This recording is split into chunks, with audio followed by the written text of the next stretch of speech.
নমস্কার। প্রাথমিক শিক্ষক নিয়োগ নিয়ে খুবই গুরুত্বপূর্ণ একটি মামলা, যেটা 3929 মামলা সুপ্রিম কোর্টে চলছে এবং সুপ্রিম কোর্টে আজকে লিস্টেড হয়েছে। আজকেই কিন্তু শুনানি হচ্ছে 3929 শূন্যপদের যে মামলা দেখতে পাচ্ছ, সাদেক বিশ্বাস versus the state of West Bengal. তো কি হয়েছিল না, 16,500 নিয়োগে যে 3929 শূন্যপদ, সেই শূন্যপদ তারা দাবি করছে 16,500 নিয়োগে যারা অংশগ্রহণ করেছিল। সেজন্য কিন্তু প্রথমে হাইকোর্ট হয় এবং হাইকোর্টের পরে গিয়ে এটা সুপ্রিম কোর্টে চ্যালেঞ্জ হয়।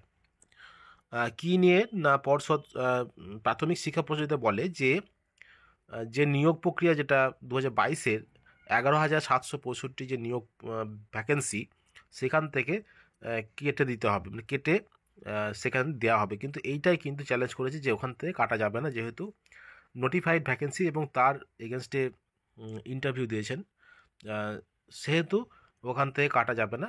পারলে পর্ষদ অন্য জায়গা থেকে ভ্যাকেন্সি কালেক্ট করে দিতে পারে। দেখতে পাচ্ছেন 23/1/2024 এই ডেটেই কিন্তু হচ্ছে অনারেবল জাস্টিস অনিরুদ্ধ বোস এবং অনারেবল জাস্টিস সঞ্জয় কুমারের বেঞ্চে। সিরিয়াল নাম্বার 33-এ আছে। তো দেখা যাক কি হয়। 3,929টি শূন্যপদে কিন্তু বিএড প্রার্থী, এনআরএস প্রার্থী কিন্তু থাকবেন না।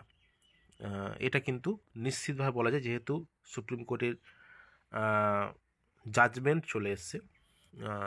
জাজমেন্ট, মহামান্য সুপ্রিম কোর্টের জাজমেন্ট কখনো পরিবর্তন হয় না। তো অর্ডার আর জাজমেন্টের মধ্যে এটাই পার্থক্য যে জাজমেন্ট হলো সর্বশেষ বা লাস্ট, যেটা বলে জাজমেন্ট যেটা দেয় সেটা কিন্তু পরিবর্তন হয় না। অর্ডার পরিবর্তন করতে পারে বা মডিফাই করতে পারে। তো এটাই হলো বিষয় যে যে 3,929 ভ্যাকেন্সি নিয়ে কি হবে এবং সেখানে কোন দিকে কোথা থেকে দেবে এবং এই কেসের গুরুত্ব কী না। এই কেসটা যে গুরুত্ব হলো, যেটা 3,929টি ভ্যাকেন্সি পর্ষদ চিন্তা করবে কোথা থেকে দেবে।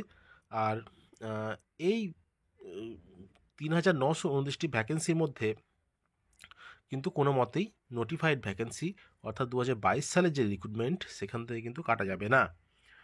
এটাই কিন্তু বিষয় এবং এটাই হতে চলেছে। দেখা যাক আজকে এই শুনানিতে কী হয়। 33 নম্বর সিরিয়ালে আছে।